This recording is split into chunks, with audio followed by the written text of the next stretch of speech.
Hey, y'all. Thanks for tuning in to another episode of the Peace Podcast. This is episode 29 of season two. Just give me response over reaction. And so, you know how oftentimes, like if your household is anything like mine, you have several different situations inside your house that need tending to, right? So I have an older child who is working an overnight job, and then I have a 7-year-old who doesn't understand that the older child is working an overnight job. And so my reaction for a while was be quiet, your brother's sleeping, be quiet, your brother's sleeping, be quiet, your brother's sleeping.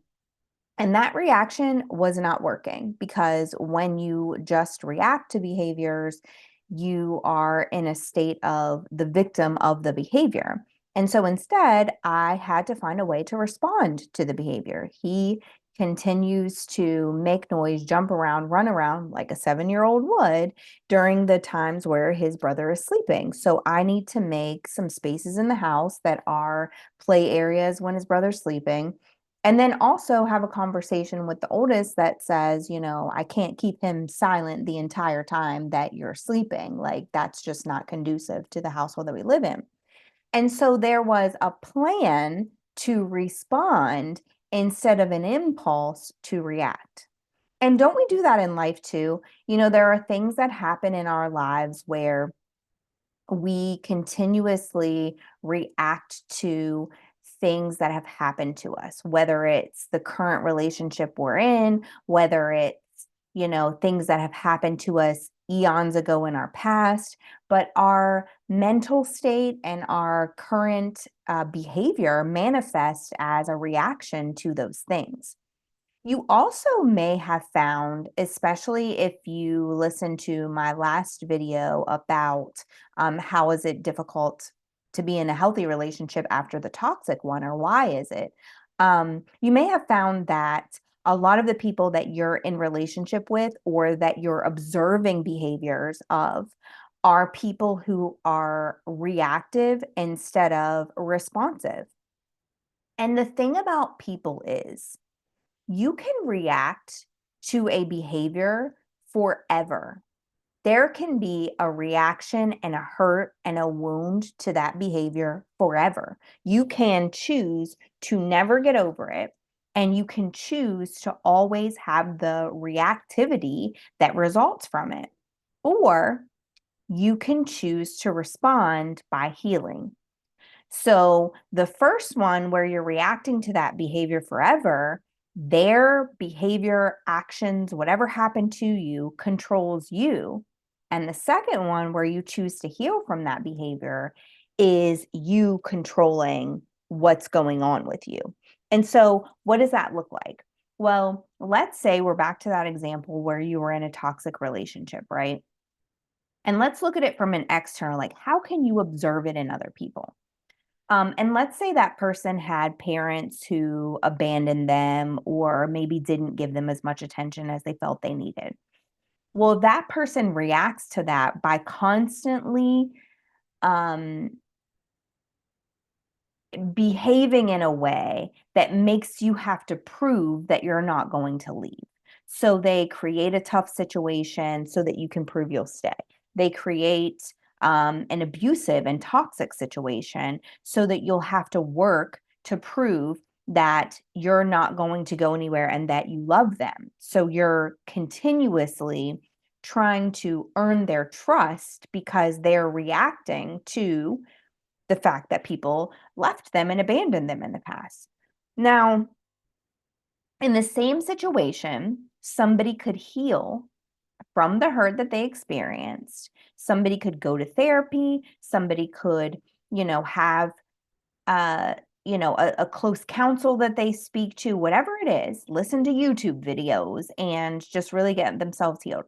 Somebody could do that, and they may still have triggers inside of them that relate to it, but they've responded by taking control of their life and deciding that they will no longer wear the glasses that have the lens that filter everything through their abandonment issues. Now, that is them externally from you, right? So they're constantly making you earn your space. And, if they actually responded to it, they would tell you, I really have a soft spot in this area, a wound in this area. And so it may not always be what you mean. And so I just want you to be aware and more cognizant of the fact that that abandonment wound is there and there may be some triggers around it. So you can have conversations in the future.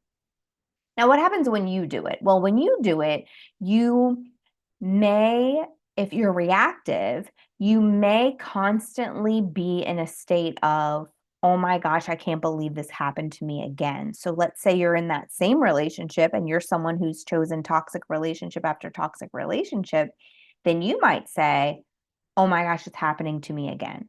And then when it happens again, oh my gosh, it's happening to me again. And that is reactive. I am going to react by fawning and being in this situation in the most peaceful way that I can be in it. But your response would be, I'm tired of being in toxic relationships over and over again. And so I'm going to figure out the root that continues to tell me that I'm not good enough to be in a healthy relationship. And so that's kind of like just juxtaposition of what those things look like externally from you and internally in you. What are some things that we need to remember when we're thinking about reaction versus response? Response is a highly planned, strategic move to not perpetuate the emotional and behavioral effects of whatever that thing is that happened, right? A reaction is just doing what feels good in the moment. It's kind of like when your teenager is, losing their mind over something and your reaction is to scream at them, tell them to get away from you, send them to their room. That is a reaction. That's not a response. It's not going to change anything. It's not going to make things healthier in the future. It's not going to teach them a lesson. It's just responding to their behavior or reacting to their behavior to stop the behavior.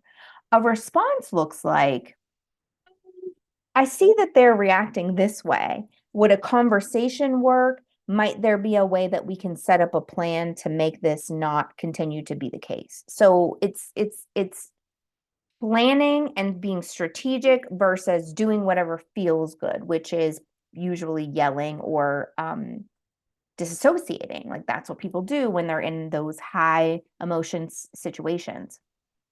The other thing that we have to remember is that unhealed people have been reacting to their trauma their whole life.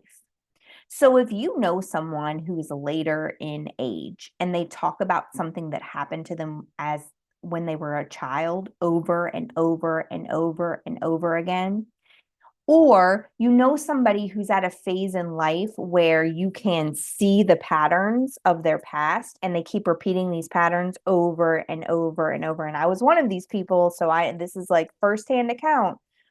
You'll start to notice that they are reacting and not responding. Because the thing about reaction is the stove is hot, I touch the stove, I move my hand. That's my reaction. But if I keep going back, touching the stove, and then reacting on instinct to move my hand, all I'm doing is moving my hand in enough time for it to not get third-degree burns, but I'm still getting burned. But if I make a plan to say, when the stove is hot, I'm not going to touch it, then I don't even have to worry about that reaction because it's not happening to me. I'm happening to it. It's red, it's hot, don't touch it.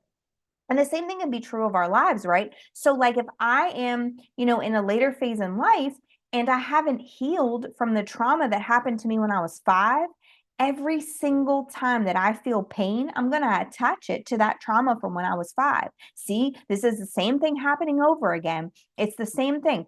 People not loving me enough and being abusive to me means that I'm not enough. And this is the same thing happening over and over again. Now I have to fight and be in a battle to prove my worth because I never believed my worth because I didn't respond by working on me. I reacted by perpetually blaming other people. That's what unhealed people do.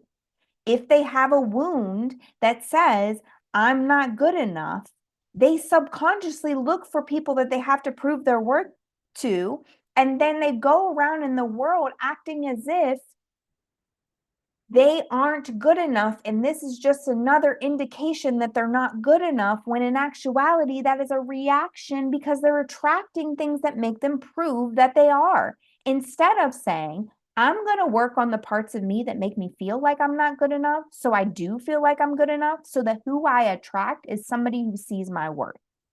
That is a response. So if you recognize that unhealed people go around reacting to their trauma their whole lives and don't respond to anything, you'll also start to notice that that's the narrative, the role in the narrative that they tell, that they play in every situation. This thing happened to me. I'm not happening to it. I'm not controlling it. I feel like I can't, so I'm going to play the role of the victim. The second thing that you'll start to notice is that people just want a reaction out of you as a form of supply.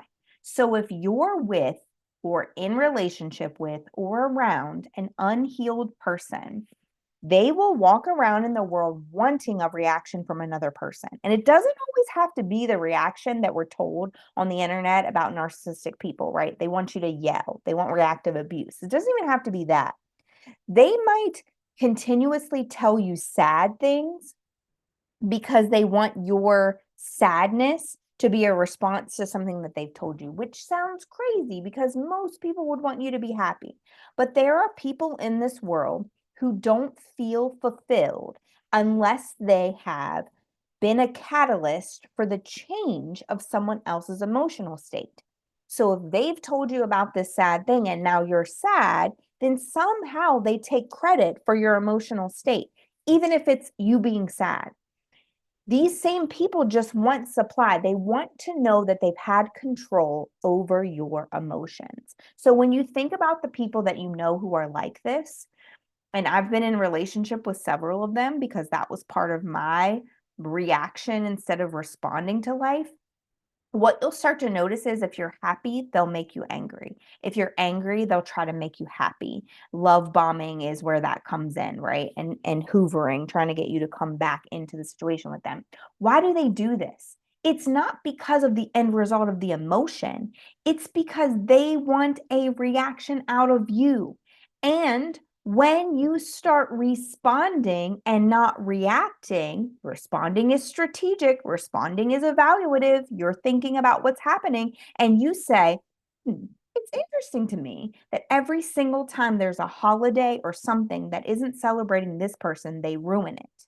So you in your head make a note of that. And in life, when you have a holiday or something that isn't celebrating that person, you say, I am not going to react to this person.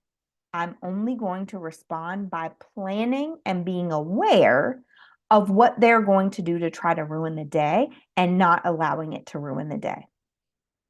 So, if they don't want to celebrate you on your birthday and they go plan this whole other thing, but they didn't plan anything for you, guess what? Plan something for yourself. Sitting around sulking all day is what they want you to do because it is a reaction, and that reaction is their supply. It feeds them somehow. So if you refuse to do it, then guess what? They will not get a reaction out of the thing that they're trying to get a reaction out of. And eventually down the road, they'll see that your reactions have become responses and they'll start doing it because responses, or stop doing it because responses do not supply them with what they're trying to get from you. And this is also an area where you can check yourself. Am I reacting or responding? And also, am I causing a reaction in someone else on purpose to get what I need? These are the people who will self-sabotage a relationship, will find something wrong inside of the relationship because they need an abundance of love. And instead of just coming honestly to the person and saying, hey, I'm feeling like really insecure today and I might need more of you, just like extra hugs and like I love yous and these type of things. Not because I'm expecting you to make me feel better, but because in an effort to make myself feel better, I've had this conversation and I would just like some more of these things from you because it would support that process for me. Now, people who are in um, a state of constant self-sabotage and victimization will create a situation, cause a fight, um, purposely withhold things from the person so that they'll feel a certain type of way, so that that person will have the reaction of trying to earn their love. And so they'll, continuously say, um, this thing is going wrong and I can't believe this thing is going wrong, and like make a mountain out of a molehill. And then the person that they're with is coming back trying to earn their love and attention. And if that's you, you really have to think about if your nervous system is capable of operating in peace. Because if you're consistently creating chaos, that's your first indicator that your nervous system does not feel comfortable in peace. And so you're going to create chaos in an effort to make sure that you feel what you need to feel from that person. But you're also creating a toxic situation for that person where they feel like they have to always be aware of the way you're feeling, and their actions and their behaviors always have to include that hypervigilance of the way you're feeling. And the last thing is, you really have to be aware of what responding looks like and what reaction looks like. One, so that you can see it when it's happening to you, but also so that you can see it when it's happening through you. Are you responding and are you reacting? Are you causing people to react? Like, these are self-assessments that we have to take, just because when we're talking about children, we might actually be one of those people who needs a reaction from our children because they're not paying attention to us. And it's not to say you're a bad mom, a bad dad, a bad person. It's just to say, it seems as if I'm continuing a loop of behavior that occurred to me when I was a kid. So responding looks like, I don't like this. What am I going to do about it? And it looks like me happening to life. So I don't like the way this person is treating me. And so therefore, I'm going to do something about it. Maybe leave the relationship, maybe set some boundaries, maybe limit their access to me. And now it's me happening to life. It's not me being a victim of life. Reaction looks like, I don't like this thing that's happening. Look what it's doing to me. And life is always happening to me. And I'm not in control. My life keeps showing this same narrative because something is wrong with me, i.e., I'm a victim. And so, therefore, these things keep happening to me. And so, I'm going to talk about my role as the victim.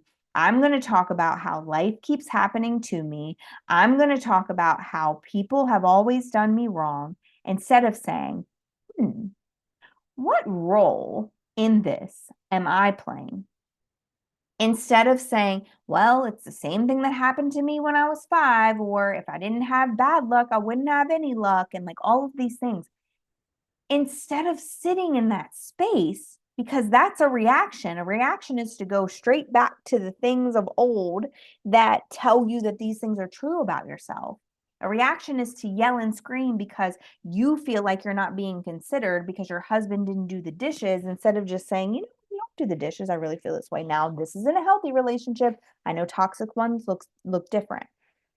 But a response says, here's what I need to strategically plan and think about in order to respond to the things that are happening. Maybe your household needs a chore chart.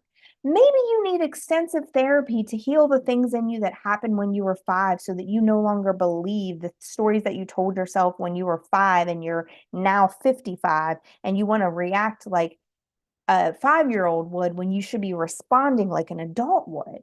All of these things are true. So when you're sitting with yourself, and hopefully you're doing some of that because it's the only way you're going to get to this, take inventory of the people in your life. Are they people who react to their lives that are happening to them? Or are they people who respond to the situations and circumstances that they're in by creating a strategy of prayer and petitioning and seeking counsel from good people and, all of these things? And then really sit and think about yourself. Am I somebody who perpetually reacts to the people in my life, perpetually reacts to the situations in my life, feeling like I'm a victim of the way that people are and I'm a victim of the way that circumstances are? Or am I somebody that says, this morning routine with my kids isn't working out. They're not waking up on time. They're making me late for work every day. I need a new plan. And you strategically creating one instead of they're not waking up on time because they don't consider me and they don't care about me. Why does it matter to do this? Because when you get in a space where you're responding instead of reacting, one, you're living in the reality of the present without bringing the past into this situation, and you can respond with a clear head.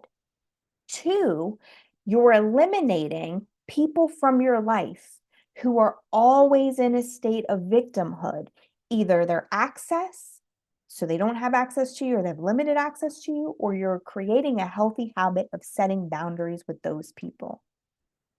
And when you find out that you're the type of person that's reacting, you can see by taking inventory the difference in situations where you react instead of responding. I told you a story last week about a conversation that I had in a healthy relationship. I said something unintentionally that didn't even sound like it should have hurt somebody, but it created a response on the other end. And instead of him reacting, which is what he was used to in his previous places that he spent time, and saying, I can't believe you said that to me, that's reaction. He sat with it for a second. He questioned it. He got curious about why it made a feeling or emotion in him. And then he came back to me and said, in previous spaces, this would have triggered this. This would have created this emotion. I would have gotten frustrated or angry. But I realized that that trigger is you can do all of that when you're responding. So because we had already spoken about ways to do that, because we had already strategically set up a plan that we both thought would be helpful, our communication doesn't turn into an argument full of reactions back and forth, which gets nobody anywhere, but turns into a responsive situation where we're really having a connection inside of our conversation that brings a solution to the problem. And so today I would encourage you to really take inventory of that, to really sit with the people that are the people that are closest to you, not physically with them, but really sit with your understanding of them so that you can understand why people act the way that they do to you. And then you can create a response to that so that it doesn't get to your reactor parts and make you want to have a reaction, but instead you're healthily walking either past it or through it with a better understanding of who you are and how you want to be. If this video helped you, please go to all my social media platforms and follow me there. Like and subscribe to this channel. Share the page with your friends. Remember, knowledge gained and kept to yourself is selfish, but shared with other people helps them to break free from the bondage that they're in. Also want to encourage you to click the link in the description or the comments, wherever you're watching this, it might be a different space, for an event that I will be participating in. This is a sacred space where women are going to meet up. It's on October 11th and the 12th in Houston, Texas, to really heal some of those core wounds. I'll be doing a session. There's breakout sessions. There's main speakers. It's going to be a lot of fun, but a lot of just gathering together to heal some of those internal wounds. So if you're near Houston or you're ready to make a trip to Houston in October, go ahead and click the link in the description or in the comments so you can get your tickets. Tickets are on sale for the next couple of months. And if you need plane tickets and hotels, I want to make sure that you're able to do that. I thank you guys for tuning in, and I will see you again next time.